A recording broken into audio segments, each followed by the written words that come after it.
Welcome to Cinemophile, where we bring you the best in independent, documentary, and foreign films, and we talk to the people who made them. I'm your host, Mike Caspar, and you can find out more about the program by going to cinemophilepod.com. In Waves and War is a deeply felt interrogation of the after effects of combat, the winding depth of trauma, and the relief of healing. In Waves and War offers a rare, intimate glimpse into the highly private world of Navy SEALs and their families, and a radical look at a revolutionary mode of healing. And it is about the ethos of the armed forces, particularly the Navy SEALs, the pressure to perform at the highest level all the time. It's all brought to bear in this terrific documentary film. We're joined today by the co-directors, John Shenk and Bonni Cohen. To both of you, welcome back to the program. Thank you. Nice to be here. Nice to be here. Yeah, nice for you to be here. This film, one of the strengths of this film is how much access you had, and over such a long period of time, what felt like a long period of time, it really feels in depth for the characters you focus on and for the treatment that they go through and their backstories.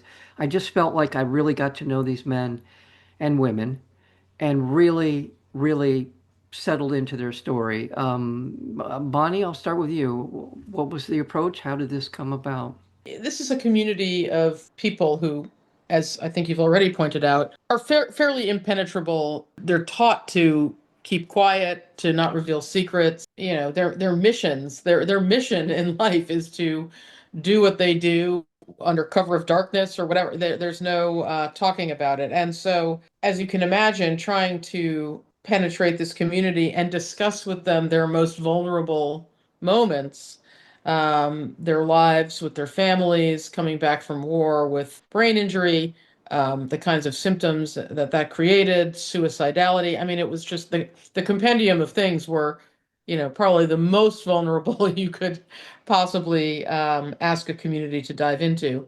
We had the good fortune of meeting Marcus and Amber Capone through our friends at what was Participant Media, and they had gotten to Participant through some mutual friends, and they came into our office and started to tell us their story, and we were completely hooked. We couldn't believe what an opportunity as storytellers this would be. The story is extremely dramatic, but also the fact that they were now committing to saving their friends, and they were on a new mission. The new tip of the spear mission was to get out there and save other SEALs and their families through this new psychedelic treatment. So for us, it just felt very scary, honestly. This was a very difficult, we had to spend 5 years getting inside this community and making this film. But it was maybe one of the most creatively satisfying films we've ever made, and kind of dives into the base of what it means to be human. And after all, that's the privilege of what we get to do. Yeah. Well, and the film opens wonderfully with that quote from Homer, the Odyssey. It sets it up beautifully because in some ways it frames this whole enterprise of war and the aftermath of war, and now the sort of more creative ways of dealing with the trauma of war, as something so intrinsic to human behavior as to go back thousands of, literally hundreds, if not thousands of years. So I like the way we're introduced to this film and to the people in it. John, getting to know the right people in the SEAL teams, as Bonni was talking to, it's a closed society, needless to say. But in terms of the people that we eventually get to know in this film, in some ways very typical and in other ways extraordinary in their story. Let's talk about some of the people that you brought into this. Well, you meet Marcus Amber Capone, who in the film, who in 2017, Marcus had done, I think, 13 or 14 years straight, 300 days a year, night after night, mission after mission in Iraq and Afghanistan, fighting the global war on terror.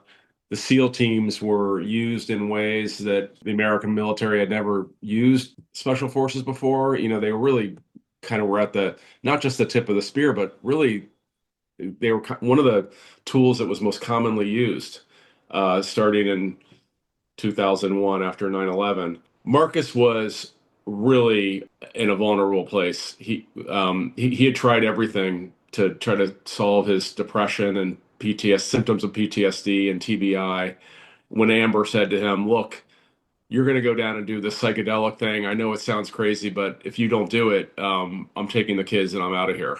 And Marcus shrugged his shoulders and thought, "Well, I've got nothing to lose." And it ended up that the treatment opened up his mind to this window of what you might call hope, kind of a Yeah. new chapter.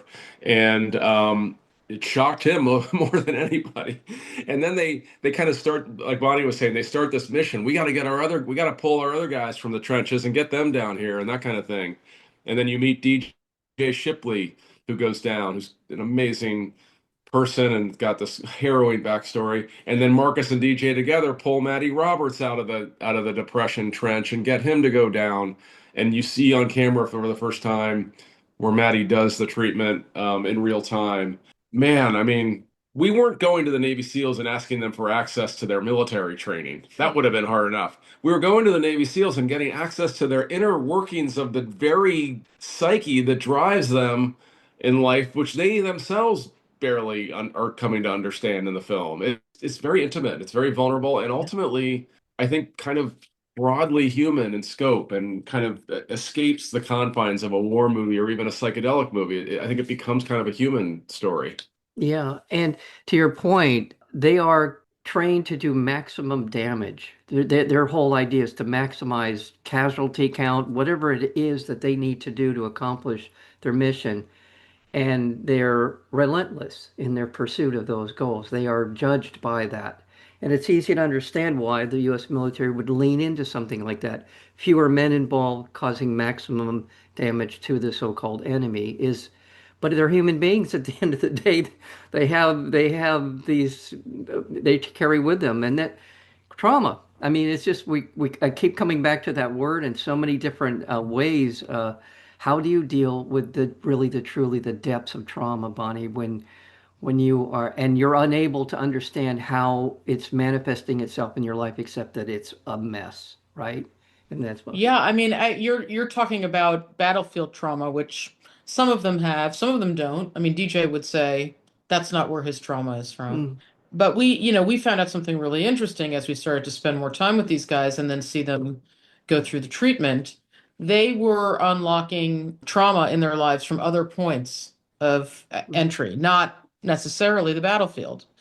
And that was super interesting. In some cases, Matty Roberts talks about how mm. he was just running from fear his whole life. Now, that wasn't sure, maybe that was on the battlefield as well. But it was what he's really talking about is he was running from fear from the time that something happened to him when he was a child. Yeah. And maybe the reason he became a SEAL to begin with, to be the biggest, baddest guy on the block. So the exploration of trauma was really interesting. It was sort of this push and pull between, cause and effect, and for the vulnerability that gets shown around what some of these guys went through early on in their lives really for us gave tremendous insight into the military and who is part of the military and people that sign up to be in the military or go to lengths to be special forces in the military. That's not everybody, but that's some of these guys, and that was super interesting to us and something we wanted to explore further. One of the things I found about interesting about the film that the implementation of these psychedelics into the therapy. It starts with them a kind of I don't know if it's a startup. I don't know exactly the enterprise that was sort of overseeing this project, if you will. Is that a private project that the Are you military is talking about the film or the study or the study itself? Was that it? It Well, seemed like okay, go there's a ahead. few there's a few different things going on. There are several clinics in Mexico and other parts of the world that exist to administer psychedelic medicine.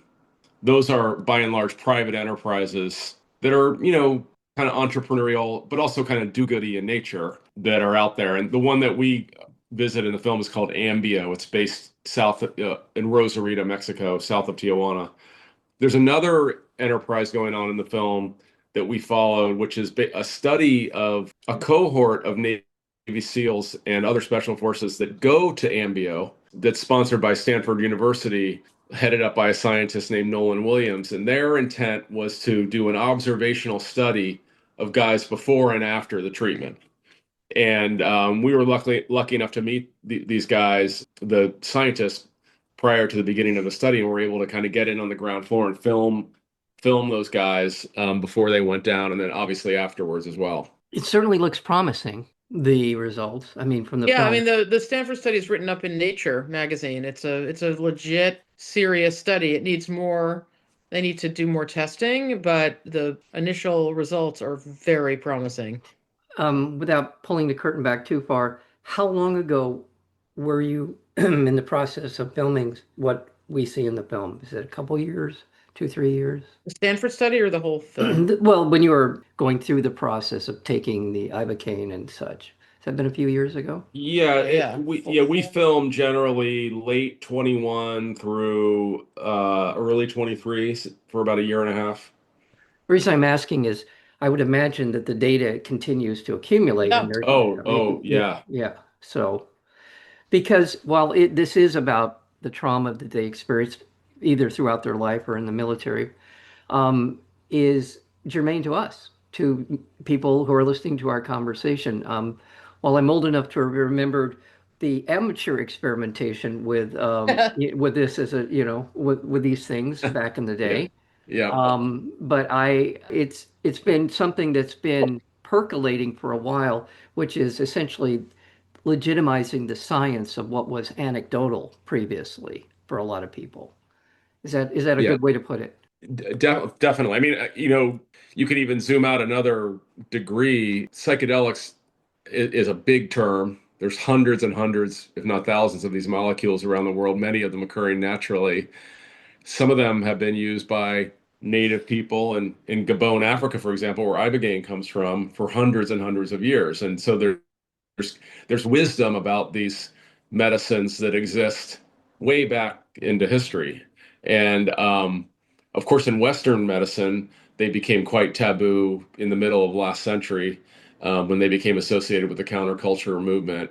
But yeah, it's really come around.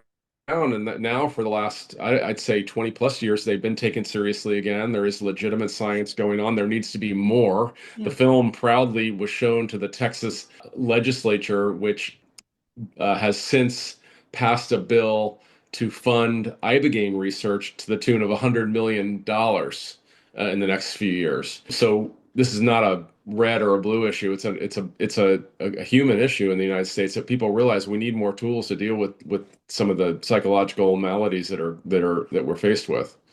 Well, again, these are things that have come to indigenous peoples and people all over the world as well, that nature holds within its grasp. Yeah. Yes. The tools that we need, a lot of, and I think this is fairly well known, that most medications start out from natural ingredients and become something else, maybe in a different kind of processing. But this has been something, yeah, that shaman, Yep. that have been doing, as you said, hundreds, if not thousands of years. I, Yeah. I won't go down my Terence McKenna hole of the deep hole and all of this, but do you know what I'm talking about, Terence McKenna? Yeah, of course. Yeah, Yeah. yeah, Yeah. Yeah. yeah. I don't want to go there, look it up, people, if you're listening to our conversation. He always posited something very controversial and very interesting to me Hmm. in our development as human beings and psychedelics. So. I'm thrilled to see that this has become something that the military is in the process of embracing.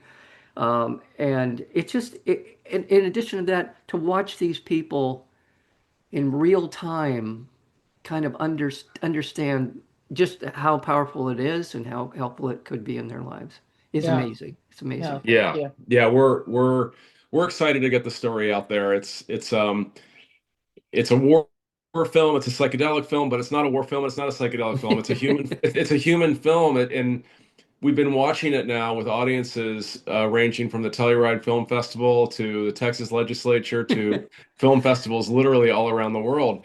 And we are amazed at what people come away with. People sometimes ask, what do we hope audiences take away? I actually don't know. We've become so surprised.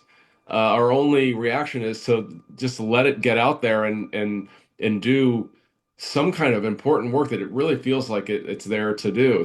These guys see themselves as the bleeding edge now of mental health treatment, not just for the military, but for anybody who might be suffering. And the film really tells a beautiful story about their journey. So we're excited that it's going to be on Netflix. We're grateful to be on the largest platform in the world. We can't believe we've come to this moment.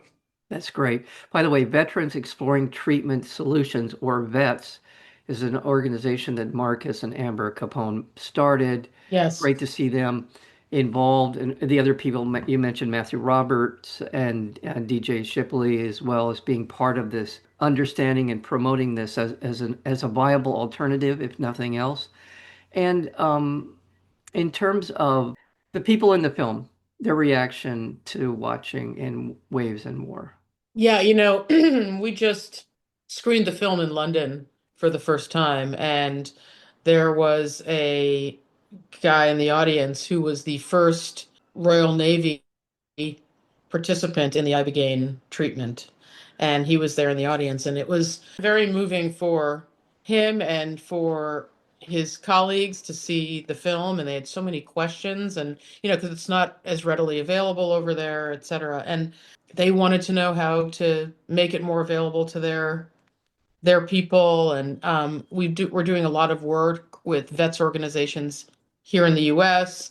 And we've been in rooms full of veterans who have watched the film. It's a very emotional experience. This treatment isn't right for everyone, and maybe you're not going down and doing the treatment, but the film is unlocking something in you and about your experience that enables you to start talking about it in a different way. So we've seen that happen as well. We're doing a huge outreach push across the country to veteran organizations to make the film available. Obviously, it's available widely on Netflix, but we want to get communities together watching it live so there can be robust conversation around it. Exactly. And it will spur a lot of that Yeah. conversation, appropriateness. You're right. It's just not a one solution fits all kind of thing, but it is an opportunity and it's an option, hopefully, for people who Yeah. want it. Yeah. Awesome. Awesome. I'm so glad. Congratulations on landing on Netflix. People can go to inwavesandwarfilm.com to find out more. And there's a section there on resources. And Vet Solution is vetsolutions.org as well, if you can look into that as well. And gosh, it's a fun watch too, to watch the journey of the people. Some of it's heartbreaking, obviously. Some of it's, it's very dramatic at points. But there's kind of a rainbow at the end of this film, and that's very cool. I'm so happy Oh, that thank you. Yeah. Thank you, Mike. November 3rd, it'll be available widely. November 3rd, is that the Netflix premiere? That's the November Netflix 3rd? date. Yeah. Look for it. In Waves and War. Again, I love the way it opens. I love that thing from Homer and Odyssey and all that. I just think that is a perfect way to get that people put him in the mind. Let the journey begin. Let this the next Odyssey adventure begin. Yeah. Yes, the Odyssey. Yeah, There you exactly. go. Yeah. Well, thank you again. Thank you, Mike. That's an inside joke, but thank you again. Thank you for being here. We've been speaking with John Shenk and Bonni Cohen, the directors of this wonderful, wonderful film, In Waves and War. Netflix, November 3rd. Be looking for it. Thanks, guys. Thank you. Thanks, Mike. Really appreciate it. See you again See soon. you soon. You guys are you're prolific. I have to say, you guys. Yeah, we're hopefully not going to have a year quite like this one again soon, but we'll see. Yeah. Well, we're all the better for it. How's that? Okay. Thank you. Thank you. Okay. You have been listening to Cinemaphile with Mike Caspar, the place where you will hear from the best in independent documentary and foreign filmmakers. Please check out our previous interviews as well as upcoming interviews and special programming by going to cinemaphilepod.com. We are also available on Apple Podcasts, Spotify, and YouTube, searchable under Cinemaphile with Mike Caspar. Until next time, thank you for listening.